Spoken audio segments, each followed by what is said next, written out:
I just want to welcome you guys to the third episode of Hops, Beans, and Leaves. This is our Super Tuesday episode, so we're just glad to see you here watching this instead of watching all the stuff that's going on the news right now. Just to give you a rundown of who we got here, we've got our other normal host, Josh from Papa Hops Bottle Shop. How you guys doing? We've got Hector from Hogshead Cigars. I'm Clark from Virginia Commonwealth Roasters, and today we got Hogan here. Hogan is a pipe specialist, so he's got a lot of experience. We're going to be talking through pipes and just getting a little bit more information on how to smoke a pipe. So before we really get into it, the coffee that we're featuring tonight is one of my standard blends. It's Daybreak. It's a medium roast, even body, just easy to drink cup of coffee. So that's what we're featuring. If you want more information, definitely go to vcr.coffee, check it out, and just give us some love. So find us on Facebook, that kind of stuff. At this point, I want to kind of roll it over to Hogan, and he's already hooked Josh and I up with some tobacco, so we're already rolling with it. So why don't you tell us a little bit about the tobacco we're smoking tonight? Today we're smoking Star of the East Flake. It's made by Cornell and Deal out of North Carolina. Some really good stuff. It's 50% Syrian Latakia, and it's got some stoved red Virginias and some Turkish, and some good stuff. And tonight I'm going to be smoking that in my Dagner pipes. That's beautiful. Got Let me try this. Smells delicious. Oh, wow. Hector's not smoking pipe with us tonight. He's being a little pretentious. Yeah, I like the Latakia in that. The Latakia gives it a nice leathery, smoky, creamy texture, and you get a little bit of sweetness from the Virginias. But Do you find much difference with the flake rather than the already loose? Well, what the flake does is it presses everything together, and it gives everything kind of a chance to marinate, and get comfortable with each other, So let me ask you this, now that we're talking flakes, I've got a couple of flakes over there. A lot of people come in and they ask me, how do you pack the flakes? A lot of people will just take the flake, fold it in half, and put it right in the pipe. Okay. But I don't like that method. As you can see, I'm kind of crumbling it up in my fingers, breaking up the flake a little bit. And as I'm packing, I'm just filling it up. I'm going to push it down a little bit with my finger. When you're smoking your pipe and you're packing your pipe, you always want to pack it looser than you think you have to, because as you're smoking it, you can always tamp it down and make it tighter. But if you pack it too tight, you can't go back. You got to start over. So I pack that down a little bit, put a little more in there, push it down a little bit with my finger. I'm glad I met you, man, because I'm a novice with this pipe smoking, and I'm really starting to enjoy it. So knowing Hogan has really helped me out quite a bit. You picked that up quick. Yeah, a lot better than cigarettes, let me tell you. Why don't you show them the pipe that you actually just got, because that is a beautiful piece. It is. So this is from Moonshine Pipes out of Charlottesville, Virginia. I just picked it up today in the mail. It's got a really nice weight to it. It can stand on its own, which is really nice feature. And it's a smoking machine, so really enjoying it. I've been looking at those pipes myself, and I'm thinking about picking one up. Yeah, they sell them locally at, I know up in Manassas at Tobaccology. Really? They carry them. Yep. They started carrying That them. must be recently. Yeah, it was- I was in there a while back. Yeah, it was just recent. I would say within maybe the last week or so. I drive by there a lot on the way home Yeah, from work. they just picked them up. Actually, when I called and I asked about us picking them up here, they had mentioned that Tobaccology picked them up. So if you're in the area of Manassas, stop by Tobaccology, check out some of Moonshine pipes. Definitely. Now, you said in a previous conversation the other day that you like smoking a lot of corncob pipes. Yes, I do. A lot of the times when I see corncob pipes in the shops, they're the ones that are just sitting in a bowl. They're like $6-8. How do they rank up against when you're paying $30, $40, even $100 for a pipe? As far as smokability, what are your thoughts? As far as functionality goes, it's not much of a difference at all. I mean, they smoke pretty cool. They last a long time, and I like them because they're cheap. If you lose them, you don't have to get mad about it. If I lost this pipe, I'd be sad. And we just got a question. Somebody playing dominoes in the back. The answer is yes. This is a cigar lounge. People are enjoying Lots of themselves. dominoes going on.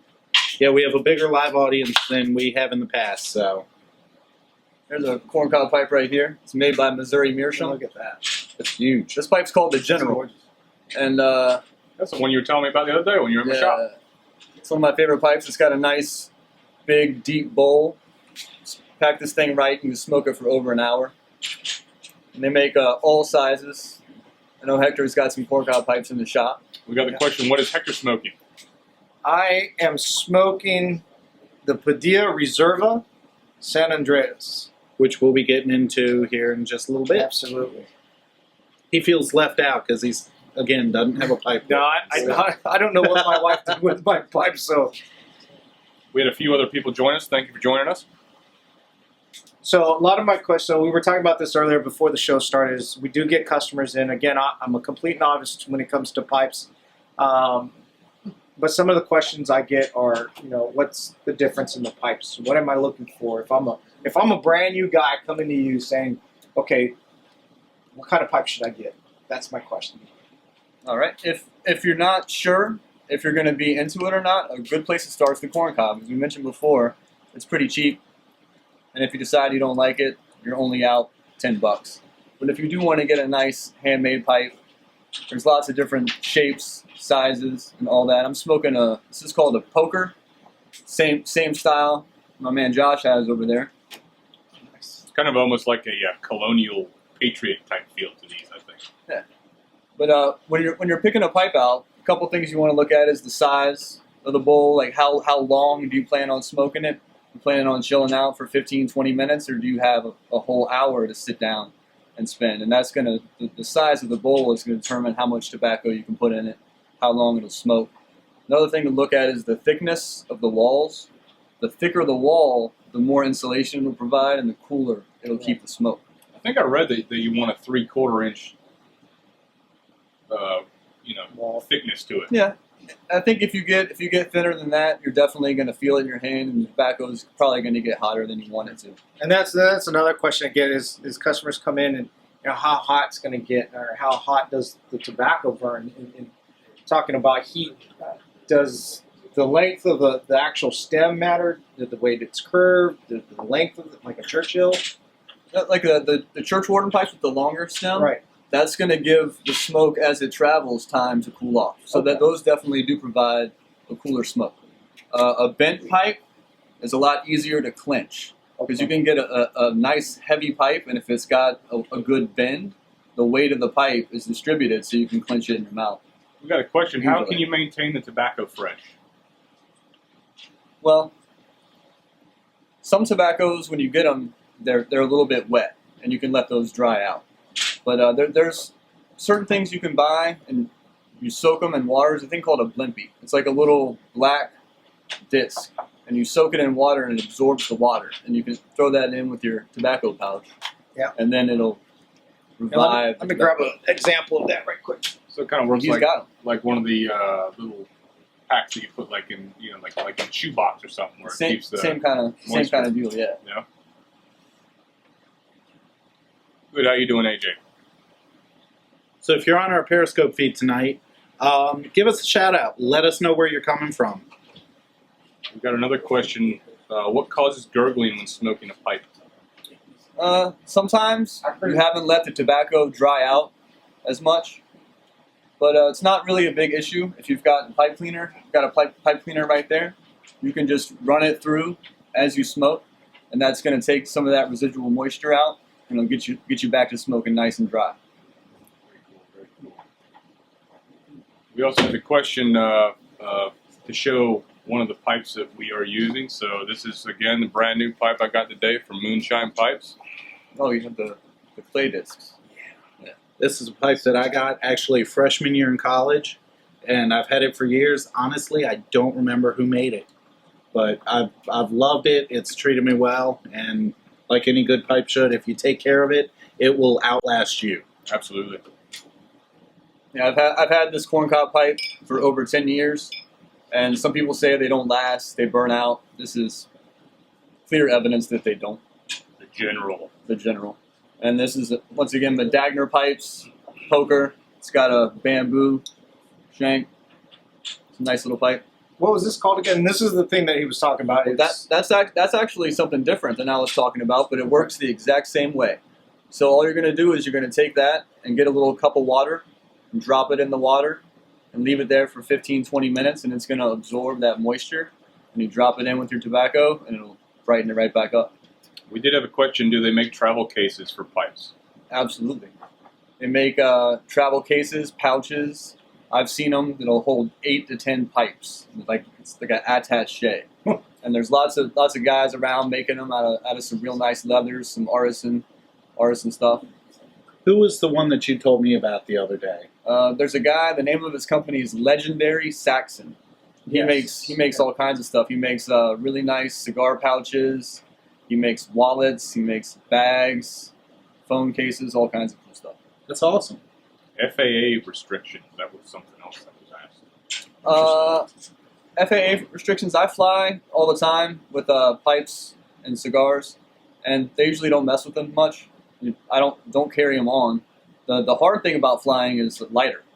If you've got anything other than like a Bic lighter, this is a refillable butane lighter. You can't carry this on a plane. You can't put it in your bag. If they find it, they will get you.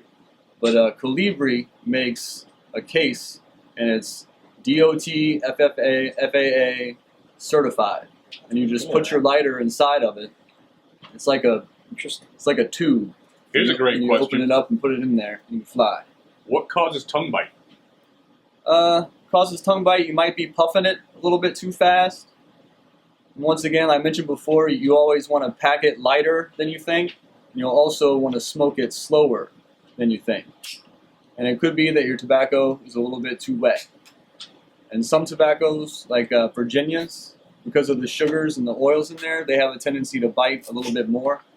But as you practice and get better and learn your pace and how to keep it lit without puffing it too hard, you should be able to get rid of a lot of that tongue bite. See, no puffing too hard. Don't puff too hard. Don't puff too hard. You got to watch out with Hector. He loves puffing too hard. puffing. Oh, You got to watch out. oh, Hector. Hey, you know what the worst thing is? I don't even have anything to come back with. I got nothing for you. So getting back to the pipes, church warden. Yep. Church warden. It's got the long stem, curves down, and then this is by Faro. I like this one. I like the stem and the color paint. Or not the paint. It's a nice little blend, a nice little bend. It's got a nice stain on it, and I like the way that that pipe, the stem, the white of the stem sets it off. Yeah, it's real nice. And then going back to the poker, so it's just straight, very colonial again looking. So Hogan, tools of the trade. What do you use? Tools of the trade, you got to have something to set it on fire with. So you can use a lighter, you can use matches. I've got some matches here. I use a pipe lighter. It's an IM Corona. It's got a nice soft flame, and the flame is angled down. You can use a Bic lighter, but I recommend getting a pipe lighter with an adjustable flame. You see how it's a real nice soft flame? I can control it.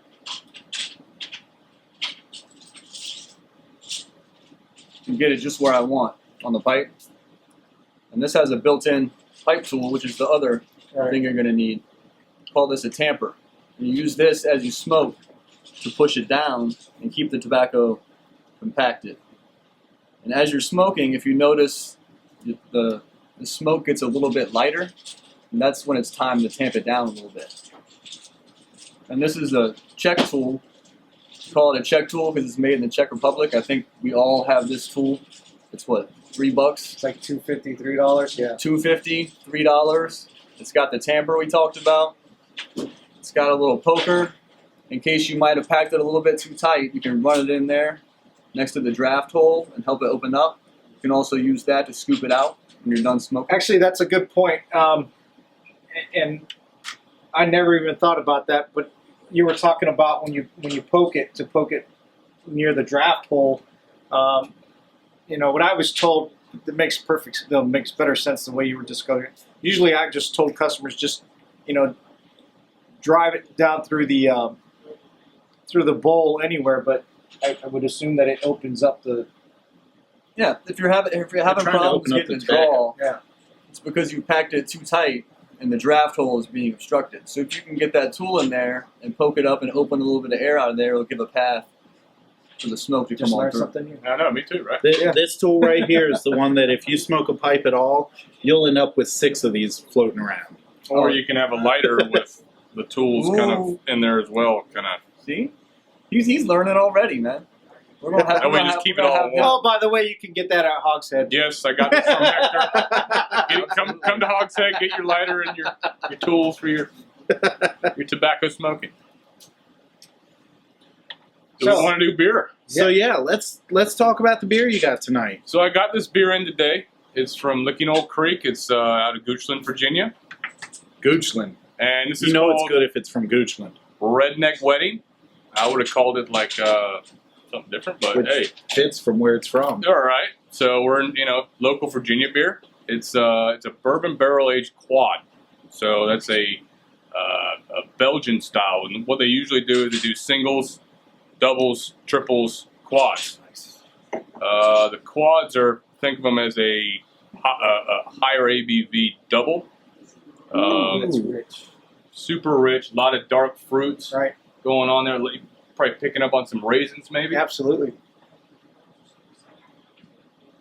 Man, That, I'm gonna that's become an gonna be a alcoholic. meal. It's a sipper. We're looking at 13.2% ABV on this one. It's a big boy. Oh yeah. Meaning our after show will be amazing. Hey. So if you're on Periscope, just hang out afterwards. Do you have any left? The reason I asked is because I went to Josh's while I was out running some errands. I think every person that walked in bought one. Bought one, yes. They're super limited. They usually these Licking Hole beers. There's usually like 1,000 available, And I was lucky to get a case of it. I think I have 8 left at the shop, at Papa Hot Bottle Shop. Just a super nice sipper. I mean, it's an after dinner drink. Pairs well with cigars. It's got a nice bite to it. I like the bite at the end of it. I think with the pepper, I'm getting a peppery flavor off of this. I think that with the sweetness, it just kind of melds together really Where'd nicely. that cutter go? I gotta hunt down the cutter now. Yeah, that's nice. So what Yeah. kind of cigar we got tonight? So What tonight are we pairing with this? So tonight we're pairing the Padilla Reserve San Andreas. Again, I used the V cut from Calibri. It's got a nice cut that gives you a nice opening in order to get a nice draw out of there. And so far, man, it's burning great. It's burning really nice. Hector, can you V-cut any cigar, or is there a certain shape that works best with? So my answer is yes. You V-cut them all.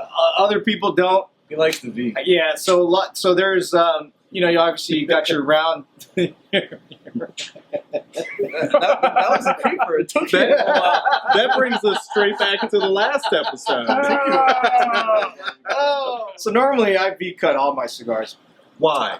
Why? Again, I just even with the torpedo, I'll V cut a torpedo, and the reason why I That's do the one I that. was thinking that you might not be able to do it. Yeah, and the reason I do it is because it keeps the length of the back end of the torpedo long enough to sit back further on your tongue. Especially during the day, you've used more of your front palate, drinking something, eating something, and so with the torpedo V cut, it keeps the length of it. I can sit it further back on my tongue and really pick up on a lot of the notes on my back of my palate. So that's what I normally do. So you V-cut for your tongue. Yeah, I V cut for the flavor. Giving Hector hell. It's just my night. I would say too, after knowing you, I didn't know this. You could, I always thought it was just the classic. You cut it, and that's part of the reason I didn't like smoking cigars. But you get tobacco in your mouth, and that's why I like the V cut as well. And it does. It It keeps the cap on really nice, wide opening, and keeps the tobacco in the cigar, not in your mouth. I did get a question earlier about the IBUs on this, and I'm not quite sure. They're very low though. It's a sweeter beer, so I'm guessing probably around 30. So, one of the questions that came across was, what's the best glass for this beer? For me, especially with these Belgian beers, I like something with a bowl and then kind of wide mouth at the end. That way, the aroma kind of, think of like a decanter with wine. It it opens up after it oxygenates a little bit. Again, in previous episodes with the pint glasses, don't drink beer if you can help it. I understand beer at a bar, but don't drink beer out of those. Love the beard, Clark. Well, thank you. I'm trying to catch up to the rest of these guys. I got to get back in it, so it's coming. So what do you think of the? This is a great smoke. Jealous. It's a little bit darker than I'm used to, Right. because I tend to go more towards the mild to medium end. But I like the spiciness of it. So what I gave, Have a different wrapper. this is a different wrapper. That's the Criollo. So I kind of conned the rep. I said, hey, look, I've got to show, because I honestly didn't have a cigar picked out for tonight. Because our focus was the pipes. So when he was sitting here, he was talking about the Padilla, because I don't carry the Padilla right now, but it's one of the the companies that my rep picked up. And so I asked him. I said, well, I'll tell you what. Usually when I get cigars in, I let my customers try them out. We hand them out. We usually let the reps hand out cigars, and they try them. So I said, you know what? Why don't you give me a few of these, and while we're on live tonight, we try them out. So he did. So thank you very much, Jason. Appreciate it. Thank you. It's smoking really nice. Again, thanks to Padilla. And I think this is going to be a line that we definitely bring in. I'm enjoying it, though. And that's a good segue into with the beer and with the cigars. If you're watching the show, if you're one of the reps from 6 Point or from any of the breweries that we're working with, or any of the cigar lines that we have, let us know if you have a new product that you want us to take a look at. We'll definitely open it up on the show. We'll give it a run. Absolutely, and I do got to put a little shout out to 6 Point, and that's 6 Point right there. And again, I think with this darker wrap, and I was thinking, especially because it was going to be later in the evening, I wasn't sure what kind of beer he was bringing in, but I'm telling you what, man, this really pops. Yeah. With the sweetness and the pepper in this thing, and it's not a heavy pepper where it's burning your mouth, but it's just enough It's there. It's like black pepper. Yeah, it really just makes the beer really sweet and rich. I did get a question on here. Is there something with not such a limited availability as far as a Belgian quad or a double, or as a single, double, triple quad? Absolutely, yeah. I'm a big fan of Belgian beers. So just come see me at Papa Hop, and I'll tailor fit you to a beer. How's that Criollo smoking for you? Yeah, how do you like like that it. one? It's nice and light. I usually don't like the heavy Maduros. This was actually pretty good that I got the lighter wrap on that. This reminds me a lot of a Jose Sejas that I used to be able to bring in. Jose Sejas did a lot of work with, I believe it was Dunhill and a lot of those lines, and retired and did his own line for about a year. And it has that black pepper taste. Absolutely. So, really a good smoke. It is very enjoyable. Well, listen, we're down to our last 5 minutes. I do got several things I want to talk about, or at least put out there, as far as Hogshead's concerned. So, I mean, unless you guys got anything else. Absolutely. You got some events coming up. Tell us about them. We'll do some shout-outs at the end. And Absolutely. Rock and roll. So, March 12th from 6 to 9, we will be hosting AJ Fernandez. We'll be running some specials for our customers. So, come on out, enjoy us. And join us that day. Again, we're running specials. We've got food. It's free to attend. There's no cover. Just come out and join us. Also, April 9th, the Dominion Raceway is opening up. And so that's their opening day. We'll be out there with our outdoor lounge, so make sure you come out and join us. Very cool. April 10th is the Brewfest, Fredericksburg Brewfest. So if you haven't been to one, they're great times. Again, we'll be out there as well for that. I'm guessing all three of us will be there. Absolutely. I'm pretty sure. Yep. Come see us. Come see us, say hey. We'll probably be doing some shots from the show. So. Absolutely. That's actually a pretty good idea. We might even do that. Lastly, April 23rd, La Flor Dominicana. We're welcoming them. We're going to host them for an evening. So make sure you join us. Put it on your calendars. Go out to our site and take a look. Awesome. So once again, thank you guys for joining us. We're coming up to a close. Definitely stick around for the after show if you're on Periscope. For all of those that are tuning in on YouTube, we want to thank you for checking us out. Remember to subscribe. Subscribe Yes, to our please. channel. We need subscriptions. Tell your friends about us.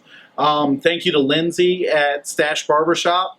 She takes care of all of us. Well, almost all of us. Just got my hair cut there yesterday. So thanks to Lindsay, thanks to the Fredericksburg Beard Coalition, FXBG.TV, Cal King, everyone, we just want to thank you for joining us again for the 3rd episode of Hops, Beans, and Leaves. And one last shout out before we forget. And then Absolutely, we can never forget. Apocalypse Furniture. thank you. Make sure you go out to their page, like them. They got a ton of beautiful furniture out there. Take a look at what they got. And again, this table's always for sale, even though we don't want to see it go. No. But it's here. You're going to be bringing in some of their furniture here for the regular I hope lounge so. area, aren't you? Absolutely, I hope so. Also, I got to say thank you to Hogan for coming. Yes, and, you know, Thanks for having me, guys. Thank you. yeah, preaching the pipe word, man. You did a great job. Thank you. You guys, Thanks for the knowledge. no problem. Absolutely. Appreciate that. Absolutely. I'm sure you'll see Hogan again in a future episode. So, guys, Cheers. cheers. Cheers, brothers.